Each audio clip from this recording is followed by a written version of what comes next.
What is the best way to write a component in React.js?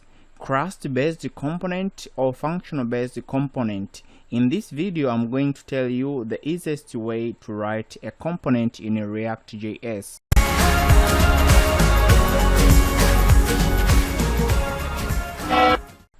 Okay guys, how are you doing? Hope is well. I'm Moses from Learn Python. You're welcome.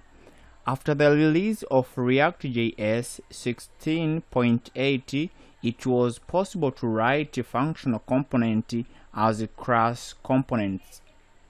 It means with addition of React hooks and other features for state management, it was easy to use and write component in React.js using functional component, and this is an easiest way compared to class-based component. Therefore, from now we'll deal more with functional component to create a front end in React.js. Thanks for watching. This is an end. Get prepared and learn more on functional components.